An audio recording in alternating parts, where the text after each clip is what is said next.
Welcome back. Sorry about the minor delay. We'll get started with the last lecture of the week. Over to Professor Ajeet from ICTS. Thank you, Ganga. So this is the last lecture from my side, and I'm going to continue with our discussion on rod theory. So we were talking about special Cosserat rods. I'll just give you a recap of what we did very quickly.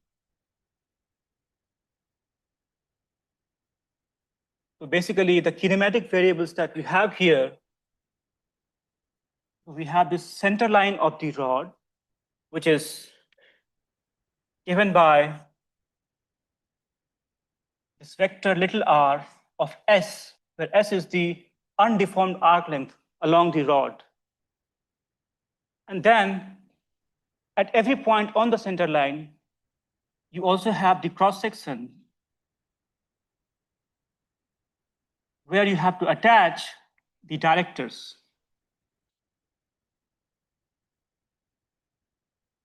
Okay, so the cross-sectional directors, for example, are D1 and D2. And then the normal to the cross-section, that's your D3. And it is formed in such a way that D3 is equal to D1 cross D2. Okay, so D3 is not really independent. So your kinematic variables are little r and D1 of S, comma, D2 of S. And we had seen that the directors are mapped through a rotation tensor big R, again, a function of S, times the global vectors E1, E2, E3. Okay, so the information of the directors is encoded in this rotation tensor. So little r and big R are essentially the kinematic variables in this theory. Okay, so let me just write that here.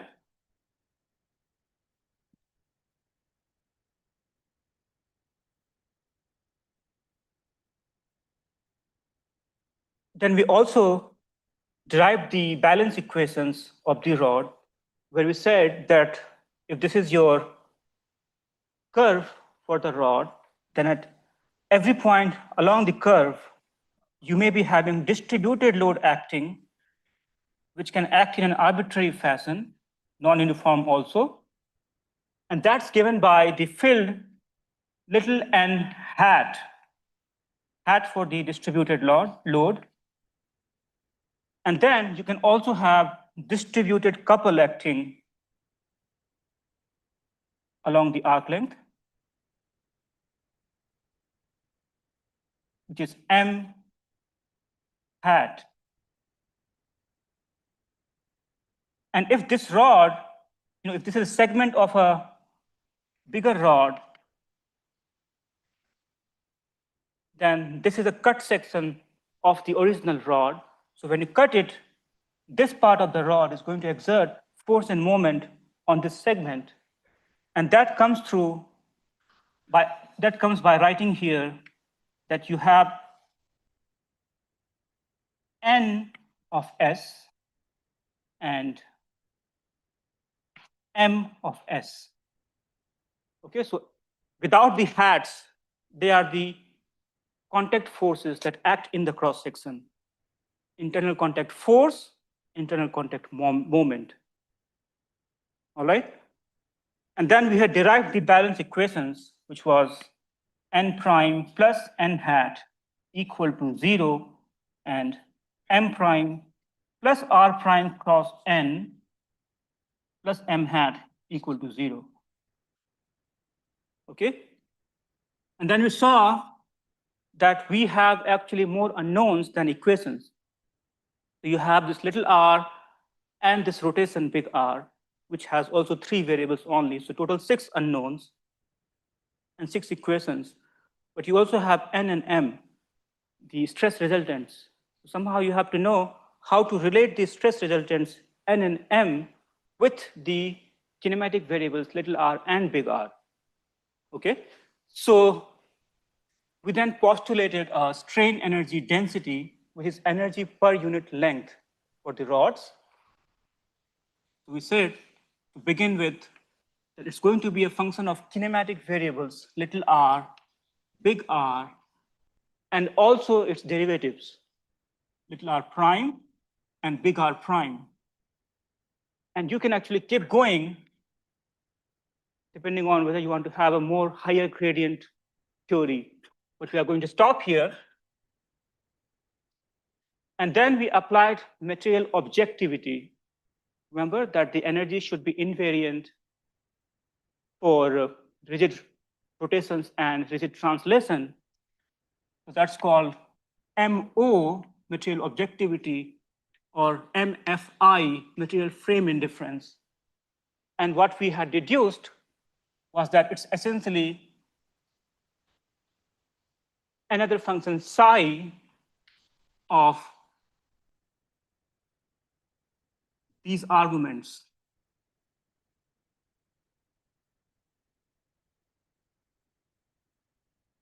Okay. So this is where we were last time. We have to now think of what do these arguments really mean. Let's give it a name, V naught, and this as K naught. So that's the second order tensor, and we had shown that this is actually a skew-symmetric tensor. It's skew-symmetric, therefore, it also has an axial vector K naught with a single bar below. Okay, so K naught is essentially the axial of the skew-symmetric tensor, big K naught. And they are defined in such a way that K naught times any vector A is equal to that little K naught cross product A. Okay, that's how the two are related to each other. Okay, let's now try to understand what's the physical meaning of these two quantities. So looking at V naught, we have big R transpose, little r prime equal to V naught. Bring this on the other side, we have little r prime equal to big R V naught. Okay? Let us now decompose or write this vector V naught as VI EI. Basically, I am decomposing this vector V naught in the coordinate system of E1, E2, E3. It's a vector, you can decompose it in any coordinate system you want, but let's decompose it in the coordinate system of E1, E2, E3. Okay? So this is same as big R, VI, EI. Now VI being a scalar, you can move it anywhere. I'm going to move it to the front, and then you have big R, EI, which is same as DI. Big R, EI is same as DI. Okay, so this is essentially VI, DI. So little r prime is actually VI, DI. What does this mean physically? So if you have the center line, and at any point, little r prime is denoting the tangent to the center line. That's your little r prime vector. And at this point, you also have the directors D1, D2, D3, where D1, D2 are in the cross section, and D3 is perpendicular to the cross section. So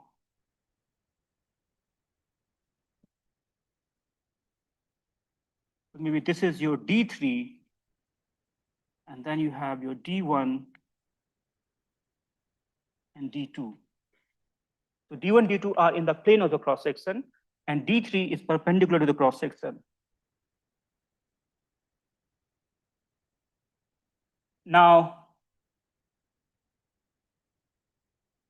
let's figure out what is V1 here. What is V1?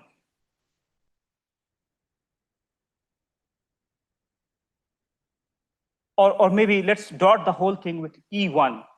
Let us dot the whole thing, sorry, with D1. I'm sorry. So little r prime dot D1. That's going to be Vi di dot D1.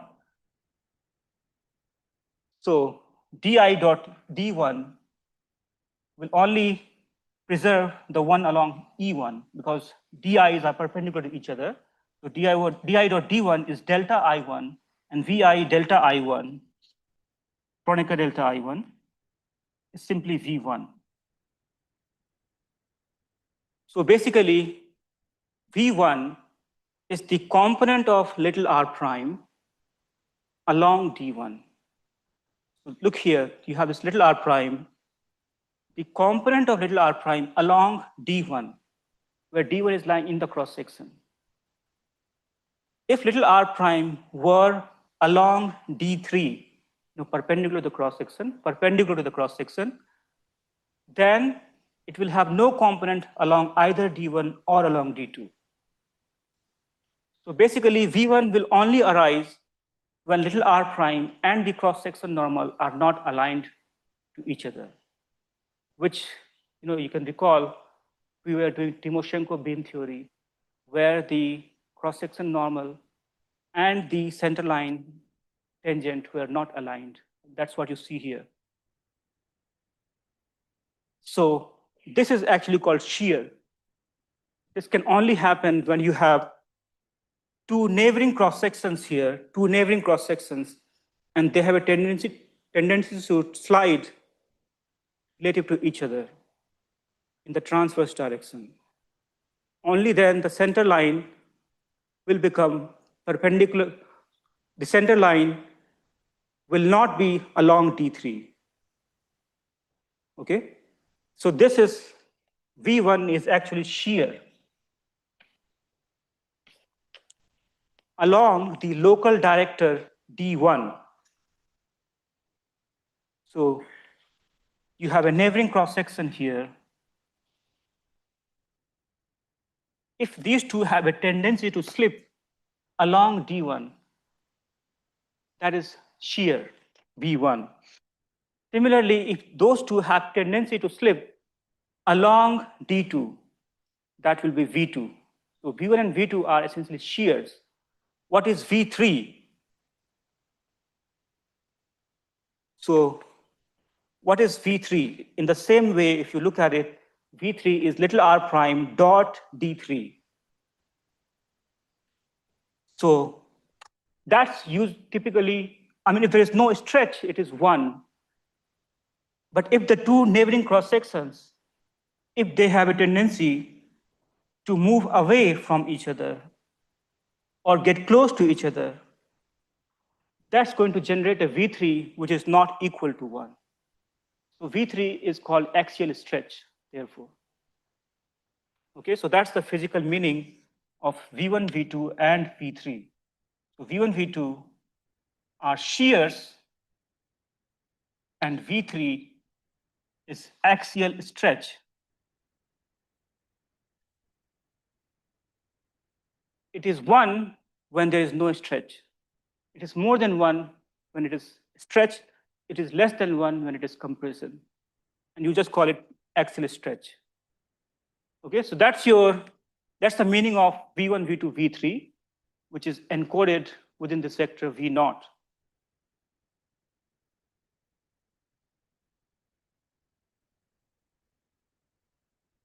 What about the other argument here, K0? What is that?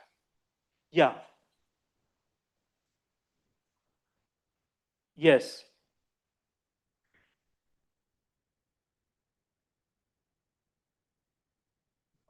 R prime and D3. Can you say that? Yeah, yes, that's true. So I'm having a difficult time to visualize how it is stretched. Okay, the best way to see that is supposing V1, V2 is not there. if V1, V2 is not there, then you can write little r prime as V3, D3. Okay. So now you see that little r prime, what is V3 then? That's the magnitude of little r prime. Originally it is 1, and if it is deviating from 1, that's telling us how much has the curve stretched or compressed. Right?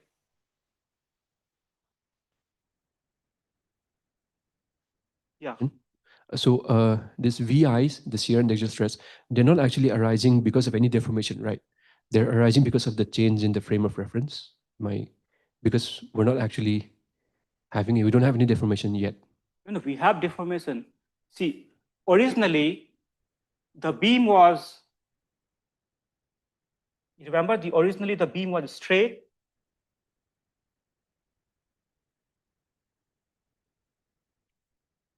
The beam was originally straight.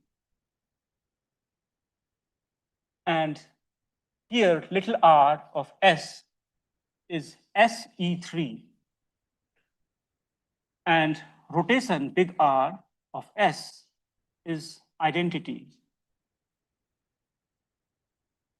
Okay? So DI, the directors, they are big R, EI, and big R being identity is same as EI. And what is little r prime? E3. So what is, for example, little r prime dot D1? It is 0, right? Because it is along E3, and D1 is same as E1. So originally there is no shear. So V1, if it is arising, it is due to deformation. Originally V3 is 1. R prime dot D3, that's equal to 1. If V3 becomes anything other than 1, then it is due to deformation.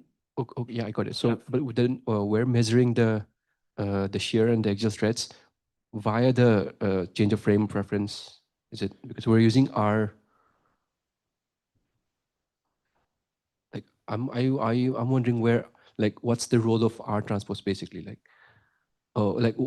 yeah.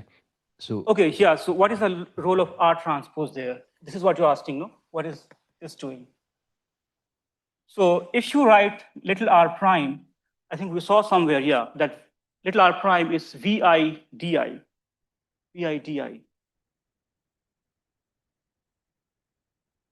Then what is big R transpose little r prime? That's going to be VI big R transpose DI, which is EI.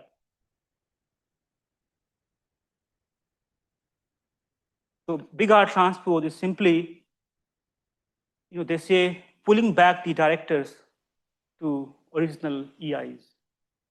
Yes. Yeah.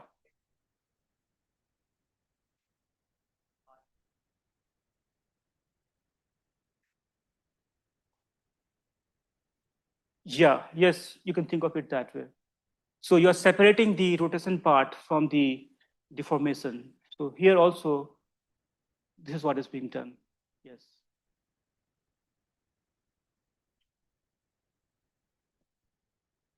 Yeah. Quick question. So this is the special Cosserat theory, right? Yes. The directors are orthogonal, right? Yes, orthonormal. Orthonormal. Yeah. So if you go away from the special case, what other additional degree of freedom do you bring about because you already have the deformation? Yeah, that's a very good question. See, okay, again, the deformation here that's arising is, I'm not still talking about the deformation of the cross section.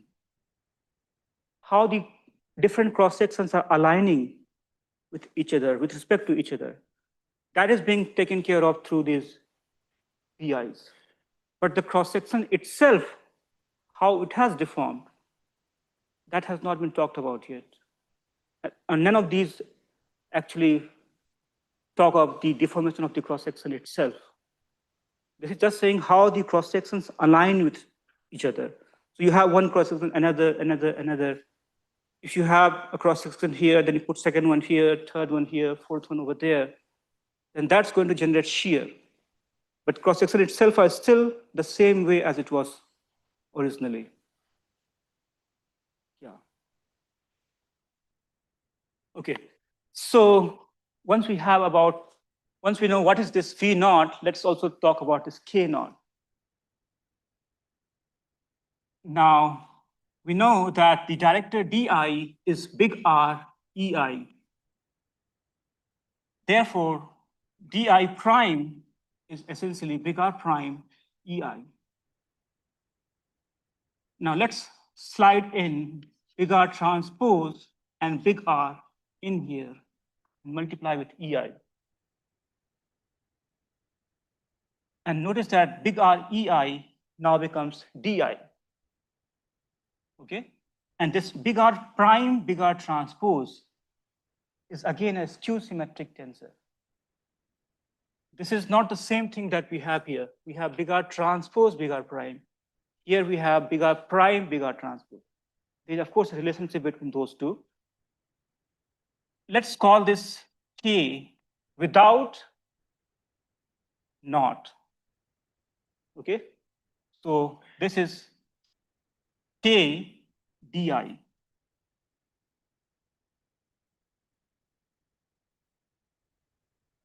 And because K is a skew symmetric tensor, therefore you can again think of its axial vector, little k, and then DI prime is K cross DI. Okay? Now, this says a lot of things. What this tells us is that the directors, as you go along the arc length, what's the rate of change of director with respect to arc length, right? DI prime. If you think of the arc length as being a time lag variable, just for a moment, think of arc length as being a time lag variable. Can you think of what will then K denote? No, I mean, angular velocity. If arc length is a time lag variable, then this is basically time derivative. DI prime is like the time derivative. And then this is like omega cross R. So K is essentially the angular velocity or instantaneous rate of change of rotation, right? That's your K. Here, this is not time, this is arc length. So this is again instantaneous change of rotation with respect to arc length. Okay?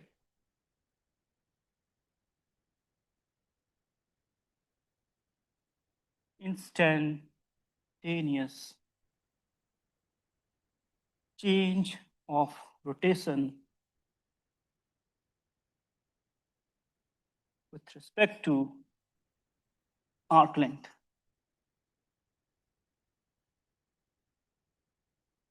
Let's again write down K in the coordinate system of directors. They also say, just like you have E1, E2, E3 as the global coordinate system, the directors also induce a coordinate system, D1, D2, D3, because they are orthonormal, and they induce what's called the local coordinate system. So let's just break the K in the local coordinate system of directors and call it as Ki di. So your di prime is going to be, well, I have to use some other index, Kj dj cross product di. Okay. Now dj cross di is Kronecker delta ij because they are orthonormal. And therefore, this becomes Yeah, I think we should use that actually, yes. So dj cross di is going to be epsilon jik dk. kj, thanks, jik dk.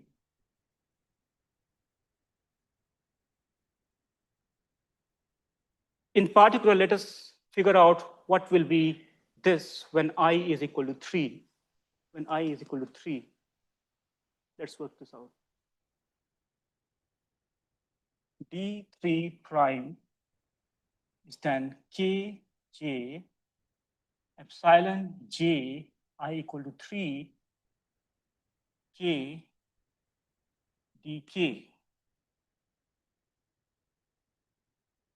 Now, because you already have 3 here, j and k cannot be 3. That's a permutation operator which is non-zero only when all 3 are different. So what combination are we going to get here?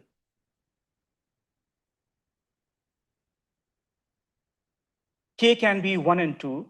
When k is 1, then j will be 2.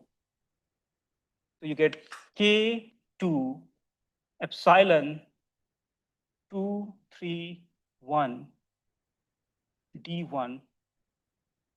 And when k is 2, j has to be 1 plus k1 epsilon 1, 3, 2 d2. Okay. And then what is epsilon 2, 3, 1? This is 1 because it's a cyclic combination. 2, 3, 1. And this is 1, 3, 2. It's not running anti-clockwise. So it's -1. So you get k2 d1 minus k1 d2. That's your d3 prime. Now again, look at this picture here or picture over here. Here is your d3 perpendicular to the cross section. And it's a unit vector. So d3 prime will definitely be perpendicular to d3, right? Because it's a unit vector. d3 prime dot d3 will be equal to 0. So d3 prime has to be perpendicular to d3. Therefore, you don't get anything along d3 over there, k2 d1 minus k1 d2. But then how can d3 change? If d3 prime is changing, let us say if it is non-zero, how can that happen?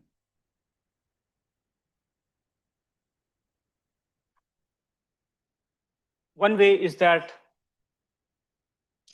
when you have another cross section over here, you have to understand that these primes are denoting change along the arc length. So think of 2 neighboring cross sections. And suppose these cross sections, if they do like this, so D3 is going to rotate in the plane of the board, right? Which is a rotation about D2.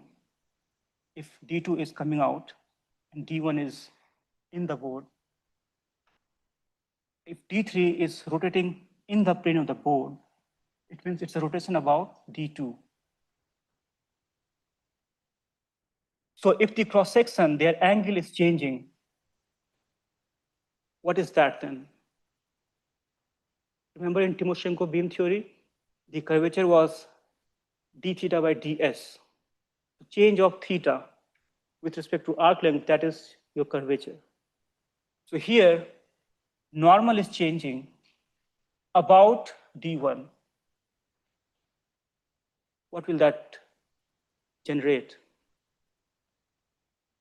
The cross-section orientation is changing about d1. That's bending curvature, right? So this is what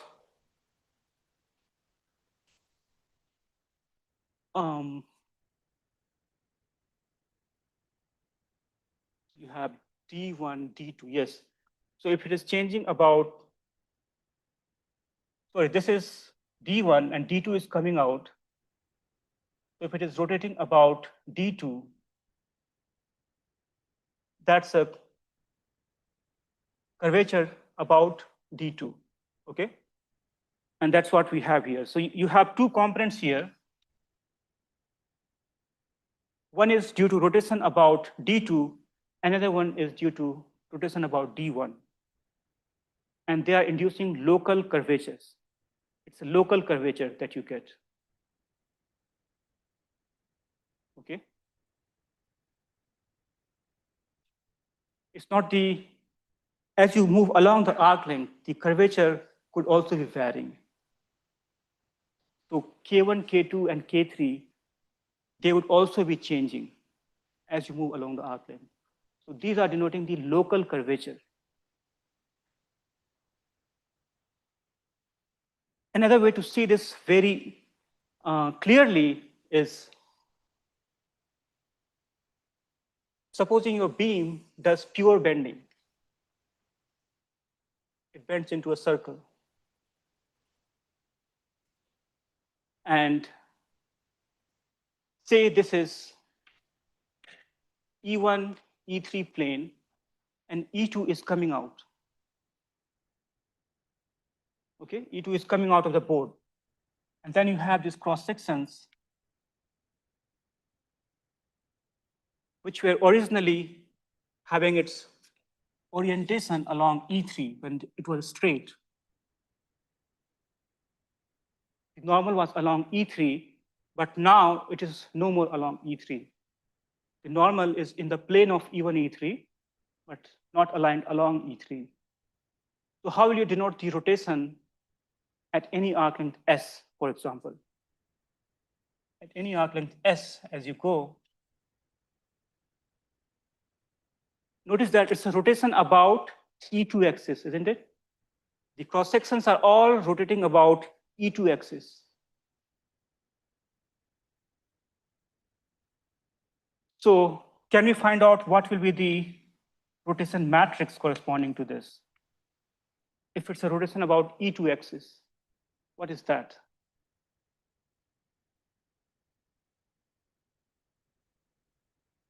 Zero, 1, 0, 0, 0, cosine theta, negative sine theta, sine theta, cosine theta,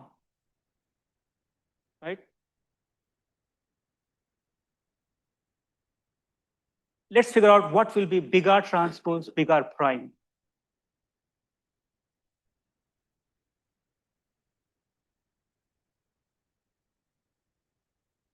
The matrix of it.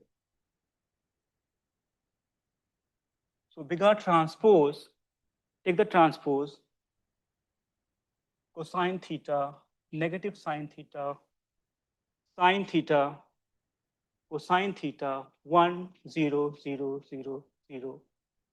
That's big R transpose. Multiply with big R prime. So you get a theta prime outside because you take derivative with respect to theta and then of theta with respect to arc length. You get theta prime outside. Cos theta will become sine theta. Sine theta, sorry, cos theta becomes negative sine theta. Sine theta becomes cos theta, 0, 0, 0. Negative sine theta becomes negative cos theta, 0, negative sine theta. Let's multiply them together and see what we get. This is theta prime. And this times this is actually 0. This times this is also 0. This times this is 1, right? And this times this is 0. This times this is, of course, 0. It's also 0, 0.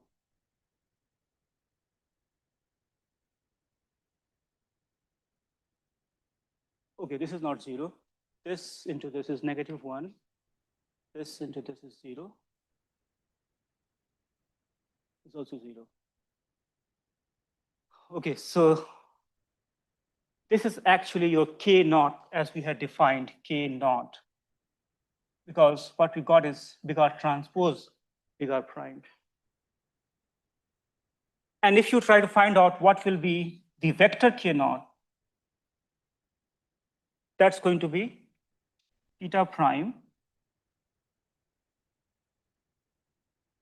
So this is where at 1, 3, right? This is at 1, 3. So this is going to go in the second component here. Rest all are of course 0. So you get theta prime E2.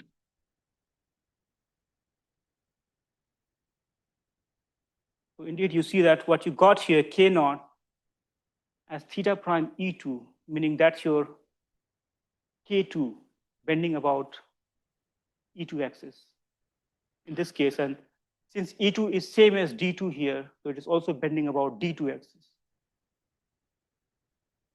Okay. In the general case, when you have general three-dimensional rotation, the KIs, K1, K2, K3, they denote the components of local curvature about the director basis. Okay. So yeah, I hope you got some idea about the two arguments here, V naught and K naught. How is K naught and K related to each other? We had this K here, no? And this K naught here. How are they related to each other? So let's do that.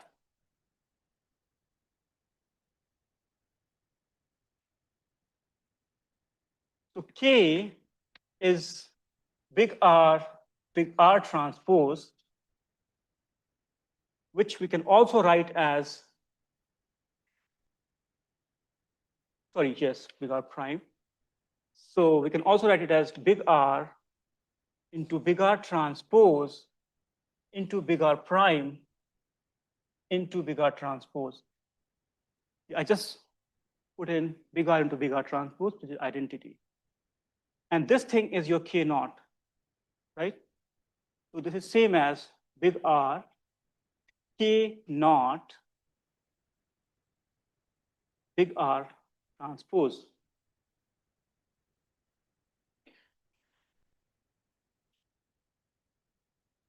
Or you could also say that K naught is big R transpose into K into big R. Okay? So that's how K naught and K are related. So K naught is, in a way, the pullback of this big K, just to get rid of the rotation part from it. If you express this K in the basis of directors,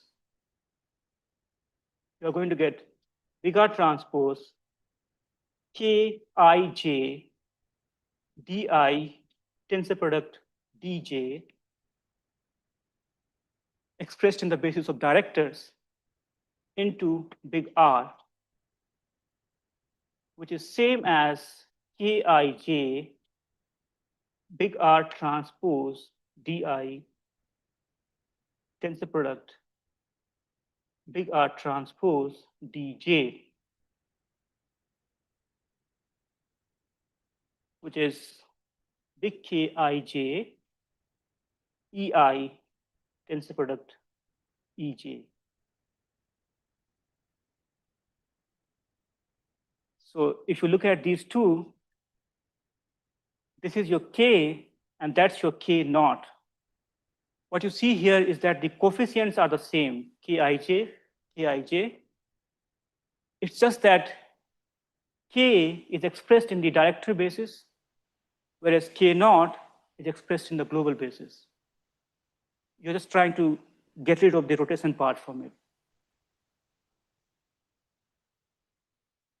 Okay, but components are the same.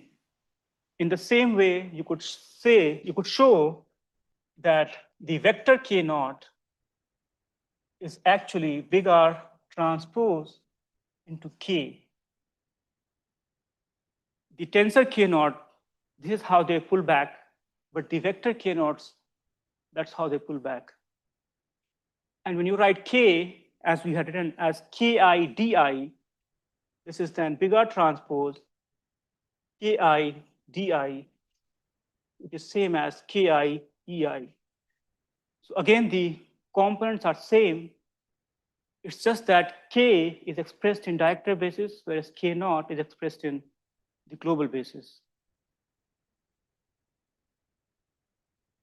All right, so that's about the strains, V naught and K naught. But our original question was how to relate the stress resultants, N and M, with the kinematic variables. So for that, you will have to now derive the balance equations through minimum potential energy method, for example. So you have this rod now, and you know that the energy is a function of V naught and K naught. So what's the total potential of the rod? Let's say I denote potential by V. So total potential is the total stored energy going from 0 to L psi of V naught K naught ds. That's the total stored energy minus the work done by external load. Okay, so we are not touching calculus of variations essentially. Supposing this is clamped at one end and it's subjected to a load E1 at the other end. So this is the external load, which is going to do some work, which you have to subtract here, minus PE1 dot with little r of L. This is the work done by the external load, which you subtract. So that's the total potential. Now you have to take the first variation and then get the Euler-Lagrange equation. So this is a function of little r and big R. Now how to take the variation? Yes. In that equation, I think you also have, okay, there's no externally applied body force. Yeah, we have there. I'm just doing a simple case where I'm not keeping them, but you can also keep it and then derive the balance equation. Yeah. So now this is doing calculus of variations with rods is really tricky. You have to perturb the kinematic variables, for example, little r and big R. Little r you can perturb. Let us say little r of epsilon is little r plus epsilon delta r. But rotation, you cannot perturb in a usual way. You cannot say, I mean, that also happens with plates, for example. So big R epsilon, you cannot say is same as big R, or it is equal to big R plus epsilon times some delta R. This you cannot say because when you perturb your rotation, it should still be orthonormal. You have to lie in the space of orthonormal tensors. But when you perturb additively, you won't lie in that space. Okay? So the way to perturb this is you say big R epsilon is exponential of epsilon some delta theta times big R. So that's how you perturb it.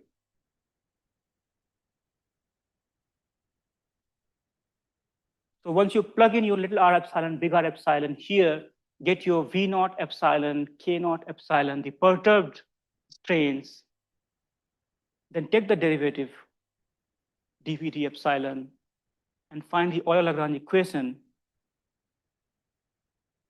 That's a very long process, but when you do it, you will eventually get the following: big R del psi del V naught whole prime is equal to 0, and big R del psi del k naught whole prime plus little r prime cross big R del psi del V naught is equal to 0. So this is what you get. And if you compare this with the equation that we had derived through direct force balance and moment balance on the first slice that you have over there at the bottom, then you can very easily figure out that N is actually big R del psi del V naught. And M is big R del psi del K naught. Just like in 3D elasticity, you get the stress as a derivative of deformation gradient. Here, you get the stress resultants as a derivative of the strains of the rod. Okay. Also, if you, for example, write N as NI basically decomposing the forces and moment in the local coordinate system of directors. What are then the components denoting? What is N1, for example? So N1 is N dot D1. What is it then? So if you again have this rod and you cut it, over here you have N, and you also have M,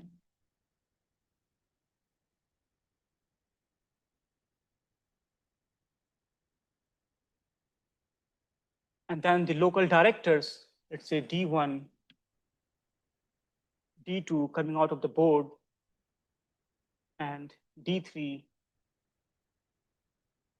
So N dot D1, what will that denote? You have your cross section here. So that's the component of the force in the plane of the cross section along D1. And that is called shear force, right? A force along the cross section, that's shear force. Force perpendicular to the cross section, that's the axial force. So N1, N2, when you write your N like this, N1, N2 are shear forces. And N3 is called axial force.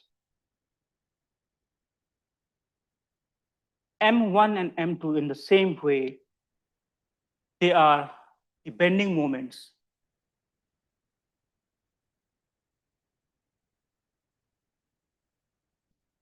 And M3 is the twisting moment.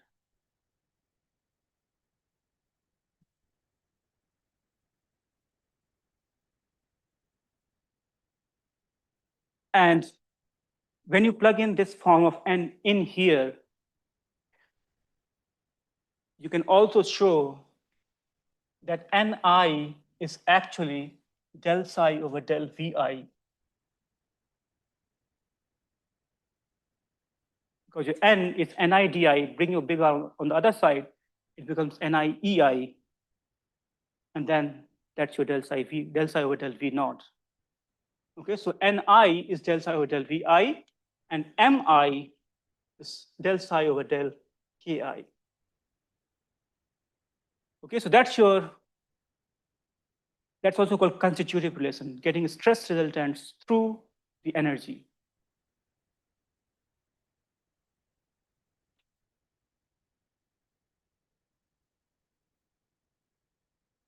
What are the typical forms of psi that one uses?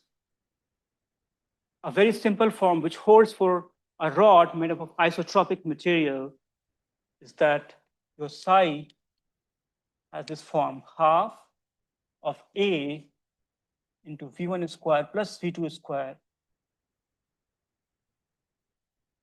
plus half of D into V3 minus 1 whole square, quadratic expansion,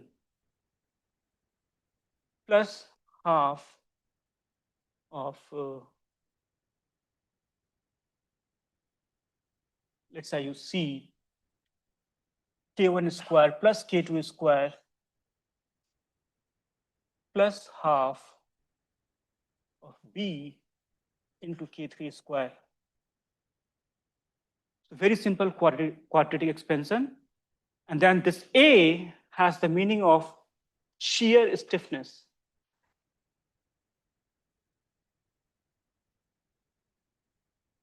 Which for a continuum beam has the formula of correction factor K into shear modulus G into A. Your D, that's your stretching stiffness.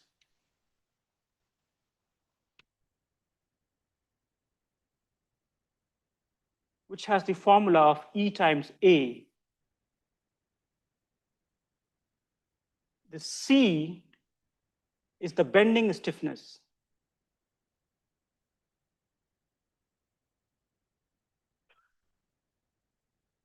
Which is the formula of E times I. Well, this is all only for continuum beams. This is, of course, then the torsional stiffness, because K3 is twist. So this is torsional stiffness.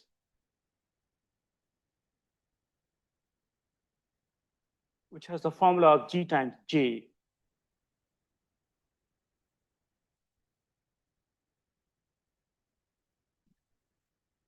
Okay.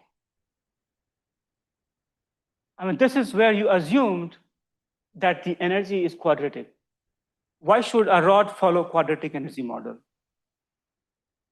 It will, of course, follow if the strains are very small. Because in general, it's a function of V0 and K0. You can do a Taylor's expansion, having quadratic term, cubic term, quartic term, keep on going. But then the higher terms have cubic or quartic terms, which will not be significant if the strains are small enough. So this works when your strains are small enough. But otherwise, you really have to find out, or you should know what is the exact form of psi. Not just that, even supposing this strains, if they are small, you have to know what are these constants, A, D, C, and B. Well, these are known only for classical continuum beams. What if, say, you have a nanorod, for example, made up of atoms, like a carbon nanotube, long carbon nanotube. It's not a continuum body, okay? It's made up of atoms. And if I want to model it as a beam, if I want to model a nanotube as a beam, then this is all good. Kinematics is all fine. This is where you will get stuck. Supposing you are saying that, okay, the nanotube is not really deforming, or nanotube is deforming such that the strains are really still small. So, okay, so you can use this form, but then how to derive these constants? What will be the bending modulus for a nanotube? What will be the torsional modulus for a nanotube? So that is where you have to do some kind of homogenization. You'll have to work with a repeating RVE of a nanotube, and you'll have to subject the nanotube, for example, to a uniform bending so that the interatomic energy of the entire nanotube, minimizing that, could become equivalent to minimizing the interatomic energy of just a RVE of a nanotube. And then you just work with the RVE, subjecting it to bending kind of boundary condition. And then you can extract the bending modulus, for example. In the same way, you can subject the nanotube to a torsion, uniform torsion, and reduce the problem of reducing the, or problem of minimizing the interatomic energy of the entire nanotube, entire twisted nanotube to just the RVE, and extract the torsional modulus. Well, nanotube might look like quite fancy to all of us. How about working with some, really continuum structures? So this is nanotube. What about, these days people are working with architected materials. What if you have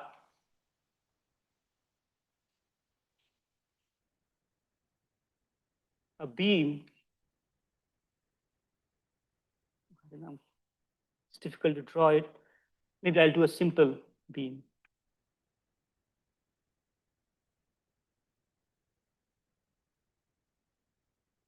Think of this structure.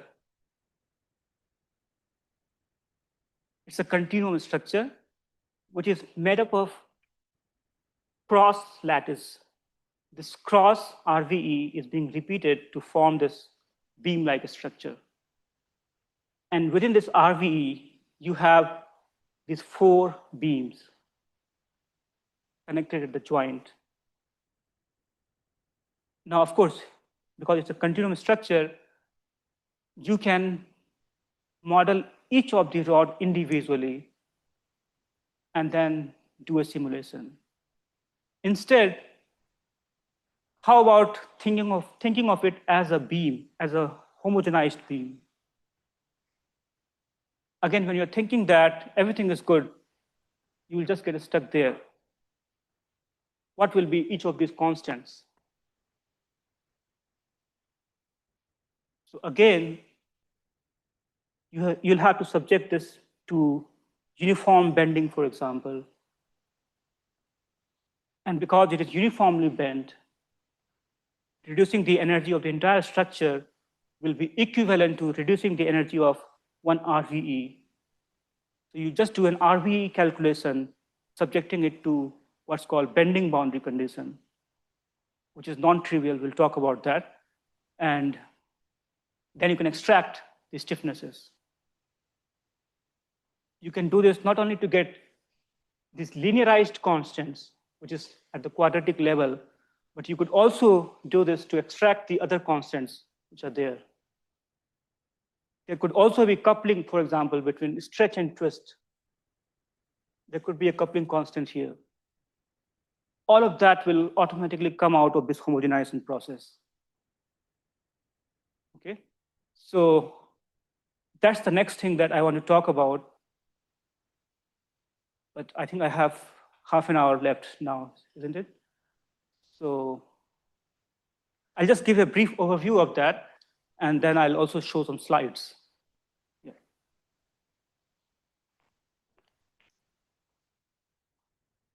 Okay, and this is where we also take into account the deformation of the cross-section.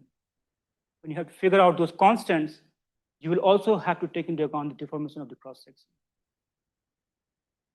So our goal is to obtain this energy per unit length phi of V naught comma K naught. Let us say we have a continuum solid body. Then one recipe to obtain this is, why don't we integrate the 3-dimensional stored energy density, which is W, in the cross-section.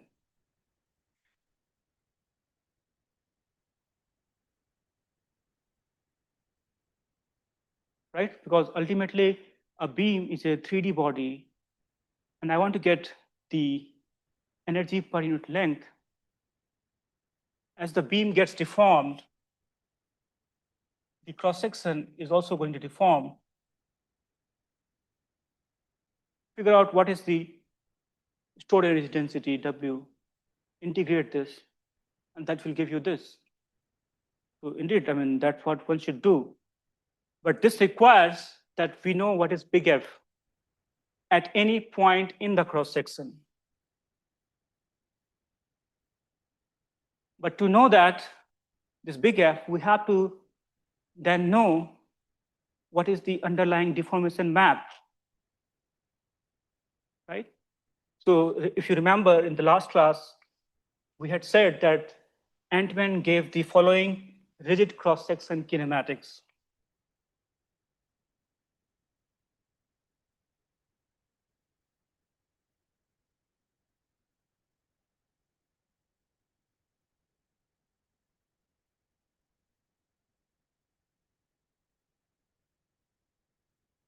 So in this kinematics, the cross-section is just not allowed to deform. If it's a plane section, remains plane. If it's a section, if it's circular, remains circular. If it's a circle of radius, it's a 5, it remains 5 over there.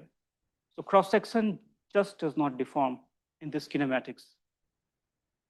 But when you find out your big F, let's say from here, and you plug it in here and integrate,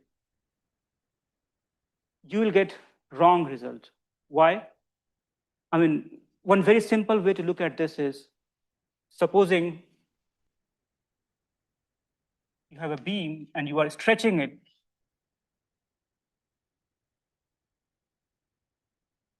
And if you plug in this kinematics there, this is simply going to be B3 SE3, because in case of a stretch, V naught is simply B3 E3, and K naught is 0, plus X alpha E alpha. And if you find out what is your big F here, big F will be 1, 1, V3.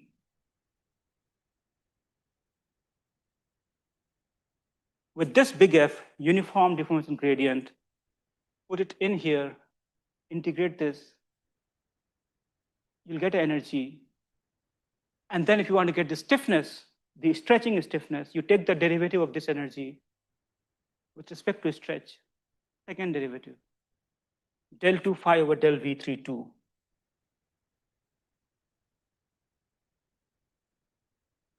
And that will give you the stretching stiffness.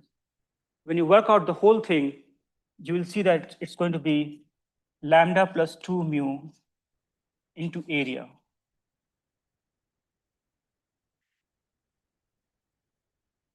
But what is the stretching stiffness? Look at the constant there. It is E times A. E times A, but this is not E. E has got some formula 3 lambda plus 2 mu into something. This is not E. This is simply C1, 1, 1, 1. 1, 1, 1, 1, yes. Yeah. So you get a wrong result. Why? Because you didn't allow for the relaxation of the cross section. So when you're stretching it, it is stretching in such a way that it's also generating normal stresses in the transverse direction. Whereas in the usual stretching, when you stretch uniaxial stretching, it has to be done in such a way that there is no stress in the transverse direction. You get a wrong result. So therefore, this kinematics is not going to work. So you have to modify that. When you want to find out your energy through this, that's the only way to get it. The kinematics that you use here should also allow for the cross-sectional deformation. Given your V naught and K naught, given the V naught and K naught, you have to think of what's the most general way in which the cross-section can deform. You account for the deformation of the cross-section so that the energy that you get is some minimized energy, and therefore the stiffness that you will get will be somewhat close to reality. So how to do that?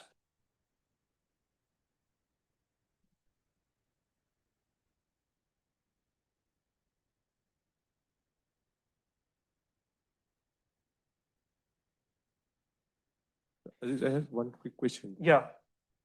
In the special Cosserat that we just saw, right? So the cross section does not change really. No, cross-section changes. That's why, I said to you in the first class that I will never use this You will not- kinematics. Yeah. We just have small r and big R as the kinematic variable. We never said about the cross-section deformation. The fact that the directors are orthonormal. Yeah, directors are orthonormal, yes. But that means that they're shrinking isotropically in the So, plane. yes, so the length of the director will still be unity. The cross-section can still shrink. Yeah. Okay, so yeah, so how to do that? So notice that we want to get this phi of V naught comma K naught. So given this strain, we would like to find out what is the energy, this phi, or I think we are calling it psi now. Okay.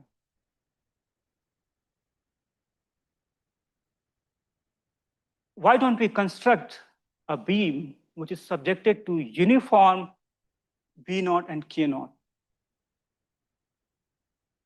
where V naught and K naught, the strain for which we want to get the energy, let us subject the beam to that particular strain everywhere along its arc length.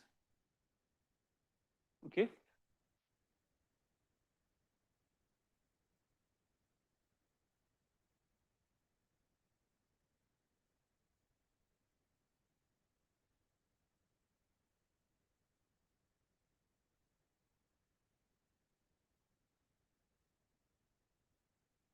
What's the nice thing about this is it turns out the beam takes the shape of a helix. The center line becomes a helix, and then you have cross section here.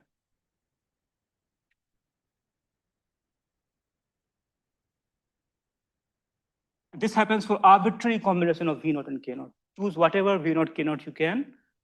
It will take the shape of a helix, where every cross section will actually deform in the same way.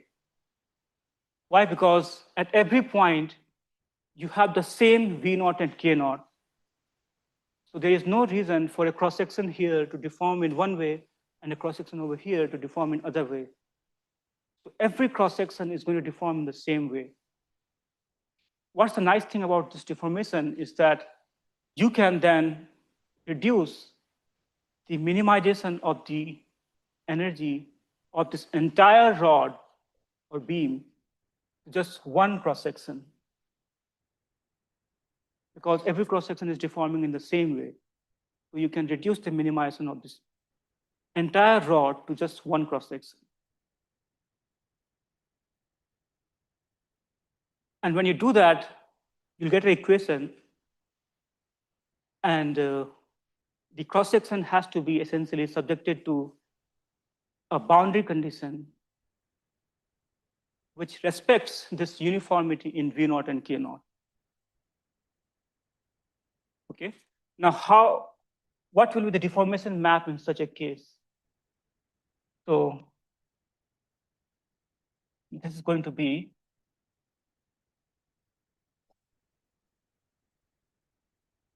you have this little r of S for the center line plus big R of S for the cross-section orientation times the rigid kinematics, which is X alpha E alpha, plus extra deformation, so that it minimizes its energy. You'll have a vector U, which is only going to be a function of x1 and x2. It's not a function of x3 here, because every cross-section is deforming in the same way with respect to the local director basis. A cross-section here deforms in the same way with respect to the local basis here, here, here. Therefore, this big R is outside. And in this U, there is no dependence in S. So from here, you find the deformation gradient, and U is your unknown here. Okay, find the deformation gradient, plug this in here, and minimize this with respect to that U.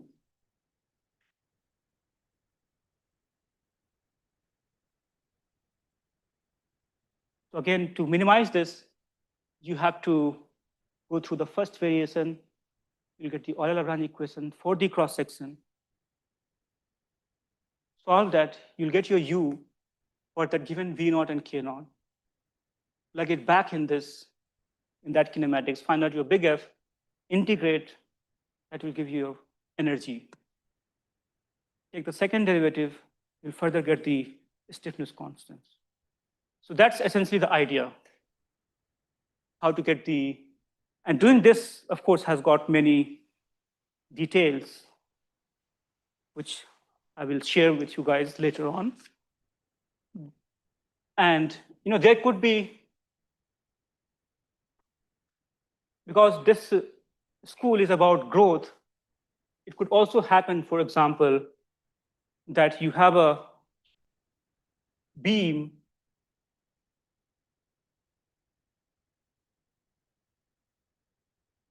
and some growth happens in this beam. For example, there could be differential growth, which will lead to generation of curvature, and the stiffness of the beam can also change.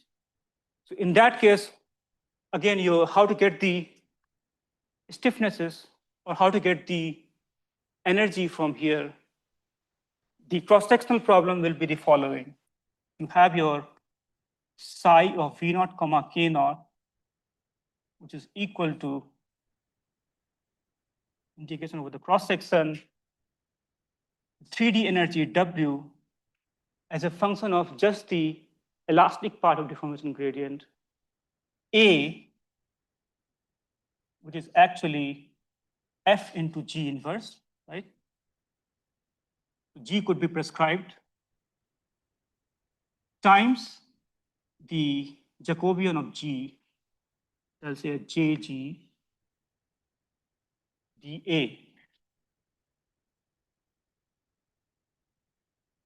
So you have to minimize this energy in that case with the same kinematics.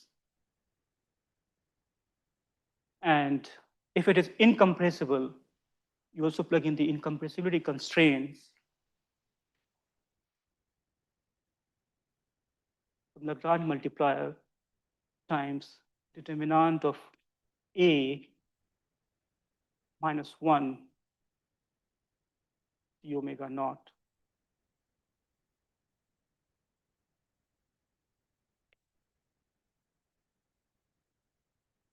Okay, so there are many instances of this homogenization. This is homogenization in presence of growth. And here, your V0 and K0, for example, could be unknown. You might want to know what's the natural shape of the beam. As the growth occurs, the beam might, for example, curve, or it could twist. So the goal here would be to find out what will be this V0 and K0, so that the energy of the grown rod is minimized. So to find that, all that you have to do is get this, and you have to set these two equal to 0.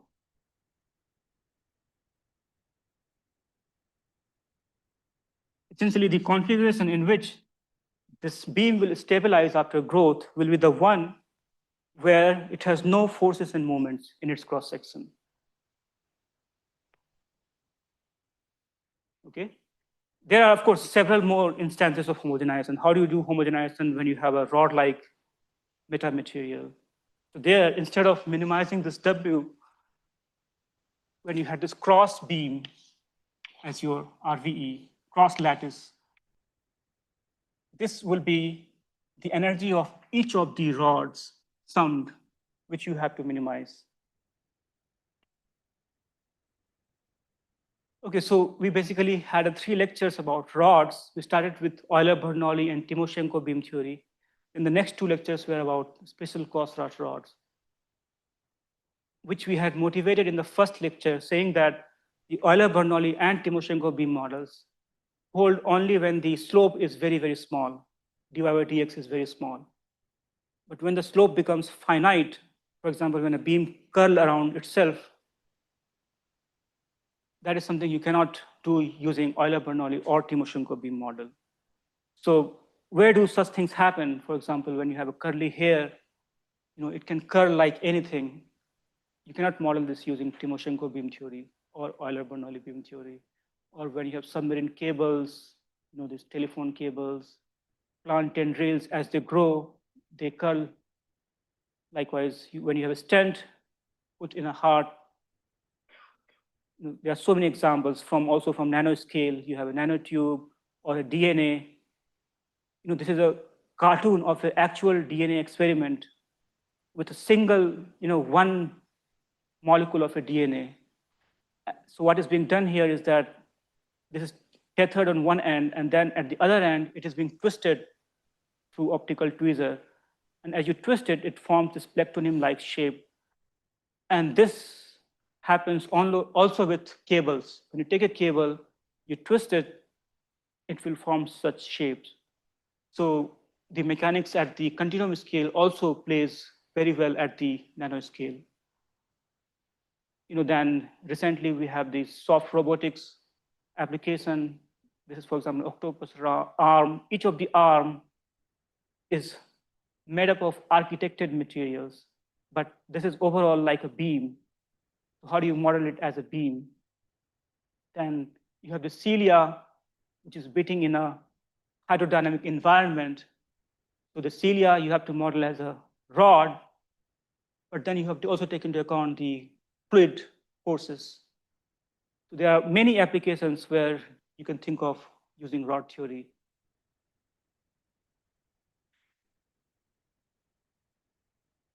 Okay, then I want to show you a very simple example to demonstrate the differences that you get when you use Euler-Bernoulli versus Timoshenko versus rod theory.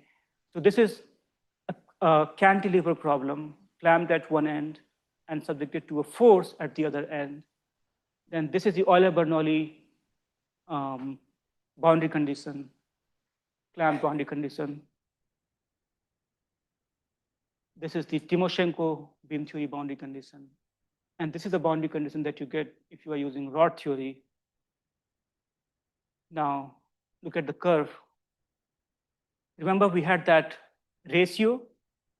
We had this slenderness ratio, L by H, and then a constant formed by the mechanical constants. So look at this curve. When L by H is 20 and this is 3, so L by H is quite large than this number. That's when both the theory give the same result.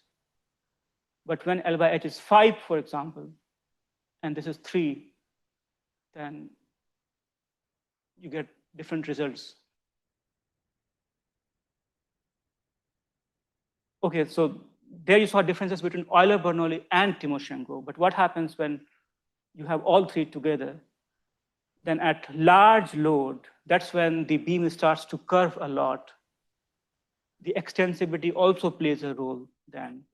And you can see that the results from rod theory start to deviate, and you can assume, you can say that this is more accurate. Okay, so if you want to go for large deformation, large rotation of the beam, you have to work with rod theory. Okay, then another very simple example. Supposing you have this straight beam and you are compressing it.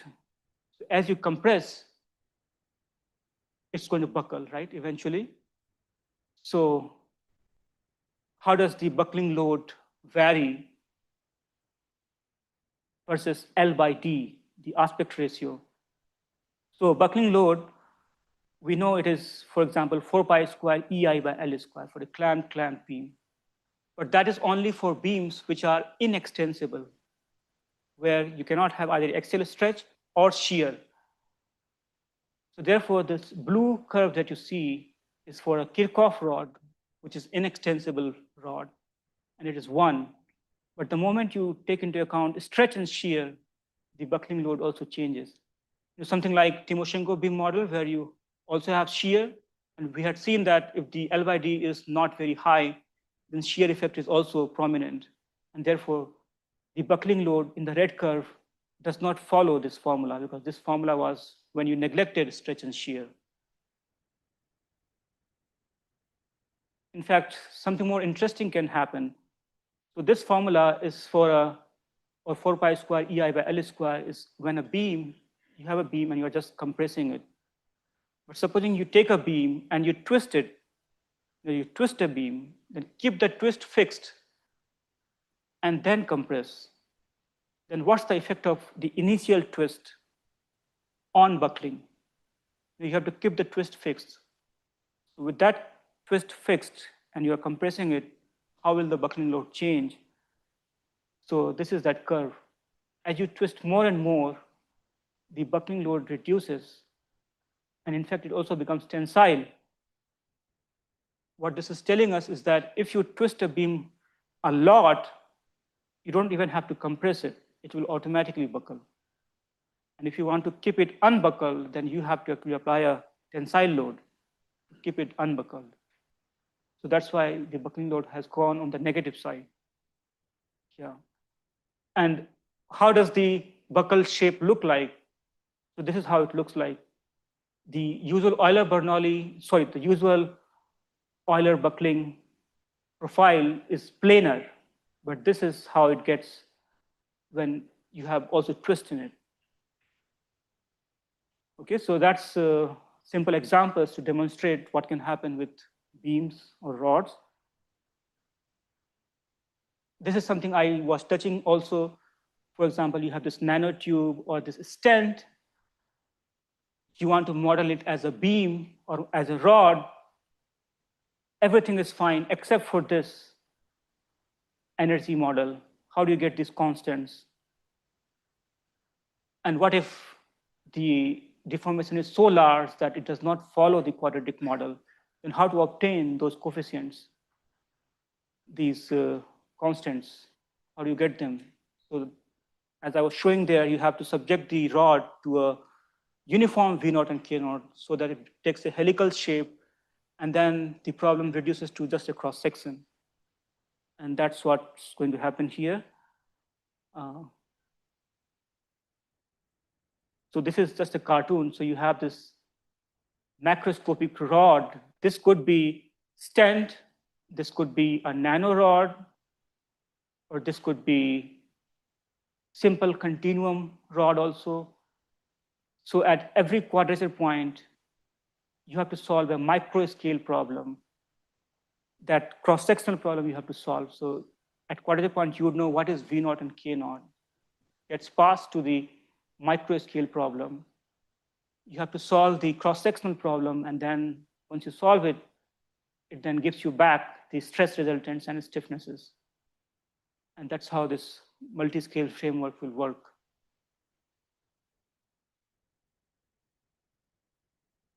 I just want to show a very nice example with one of my students has done, Vinayak actually, who's also here. So for example, when you have this, let us think of a metamaterial where this RVE is a BCC lattice. So in that case, the RVE energy is not the simple 3D stored energy integrated over the cross section, but the energy of each of the rods summed. That's the RVE energy. And you have to minimize this energy. So how do you minimize this energy? I just want to show you animations here, and I'll then stop because I don't have any time.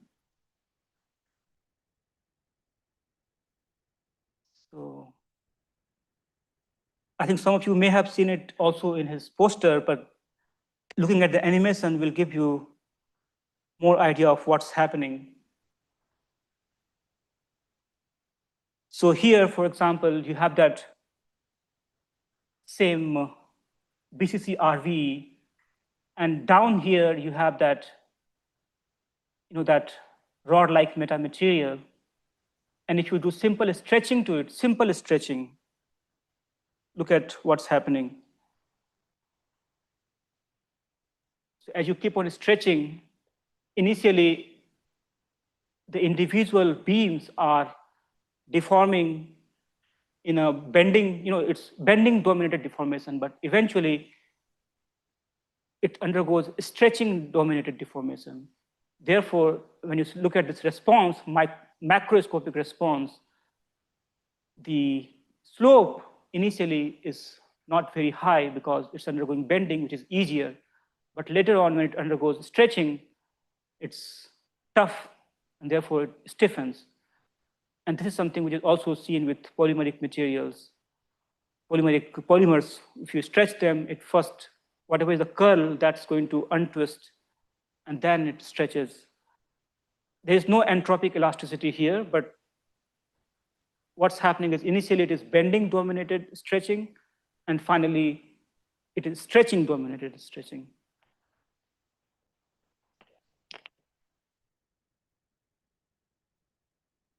Likewise, you can also twist it, and you can see the way the individual RVEs are twisting. And this is at the macro scale what's happening. And that's the response you can get.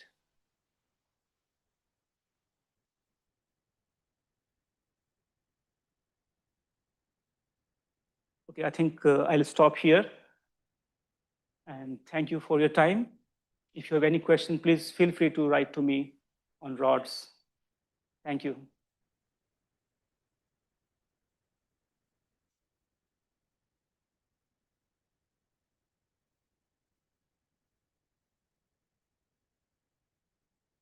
Questions?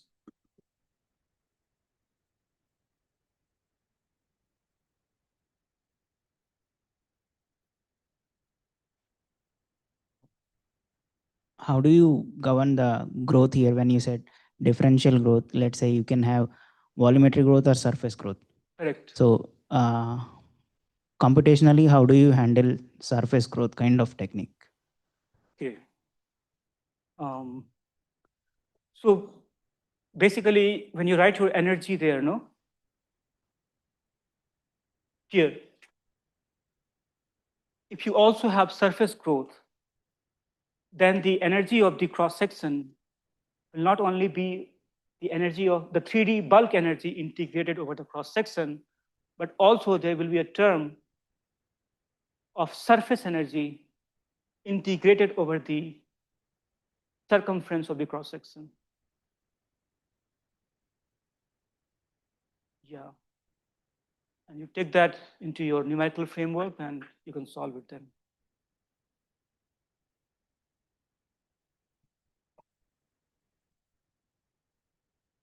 Yeah, thanks. I have two questions. So you said in the previous slide, or maybe two slides before, that you solve a problem at every quadrature point. Correct. But it seems to me that from these simulations of the RVE, you should have all the elastic moduli. So why do you have to model? Why do you have to solve at quadrature points and not just use the moduli from here? Oh, because in the rod model. Right. See, the moduli in general can also vary with the strain. So you have this energy. Yeah. Take the second derivative to get your moduli. Yeah. And the second derivative will also depend on what your strain is. See. To account for material nonlinearity, for example. So you have to know what's the strain. And for that particular strain, you solve the RV problem. Therefore, you have to do it at every quadrature point. But can you not just have strain-dependent moduli in this expression directly? But you don't know that expression. You know that expression for general material. Can you not learn it from these simulations? Well, yeah, you can learn it once you have this, but you'll have to do the simulation, get a data a priori and fit it to some tool. Yes, you can do that. Yeah, gotcha. Yes. And my second question was, you know, if there's a good theory for tubes. So we had, so Vincent presented shells and membranes. Yes. And here we have dealt with cylinders, which are full. Yeah. Are there good theories for pipes and tubes? In this case, I guess the cross-section, the displacement of the cross-section cannot be neglected, right? Yeah, so there are, for example, those general Cosserat rod models, where the cross-sectional deformation is also taken independently. Yeah. So you can use them, and if you're not happy, then of course you have to go for the shell model. Yeah. But yeah, there are rod-like theories also for tubes. Yeah. Okay, thanks. Yeah. Thank you.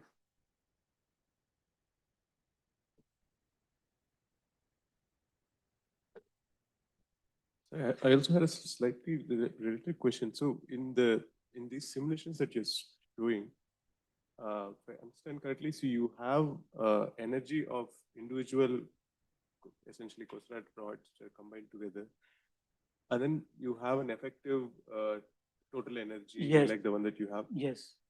And are you trying to get on top of it an effective rod theory which goes Yeah. over the Because this is just at the RV level. Right. And what I had shown you, you had at a macro scale, Yeah. you homogenize it as a beam or as a rod. I see. But in that homogeneous theory, can you do, for example, in the simulation where you're applying Yes. strain, right? So the cross section changes a lot, effective Yes. cross section. So even in that nonlinear level, or this not the small displacement level, you're going more towards the large displacement regime where the cross section is changing a lot. Yes. So the homogenization still sort of works, or it becomes very painful to do it. I mean, computationally it is expensive, but it will work. Oh, so this is computationally. Yes, this is done computationally. This one, but the homogenized version. Yeah, although I wrote there that you have to integrate. Yeah. But you can't do it You can't do it. analytically. Yeah, that's right. Yeah. Because at a linear level, I imagine that can be. Yeah, for small strain, strain, you can do some. Yes, right. You can. A question. So you're modeling the individual rods of the RVE as a special Cosserat rod, right? Yeah, but then do you still apply the special Cosserat rod kinematics to the entire homogenized rod? Or? So it depends on how you're doing it. You can have at a macro scale, you could have, let's say, Kirchhoff rod or some other model. And at the micro scale, at the RVE level, you can have a special Cosserat rod or Kirchhoff rods. So you can have any combination. But here, what I showed you, here we had special Cosserat rod at both the levels, at the macro scale and also at the RVE level, both.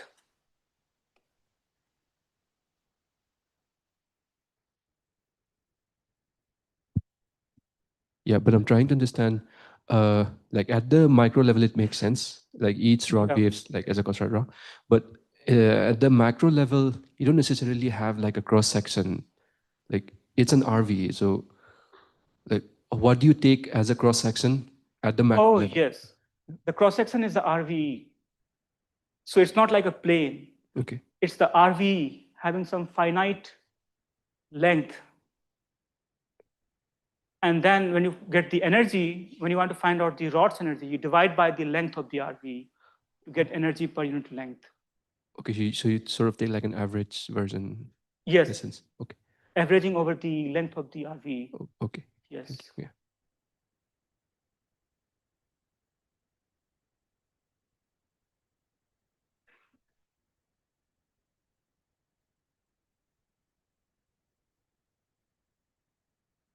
Okay. If there are no more questions, let's thank Ajeet again. Thank you.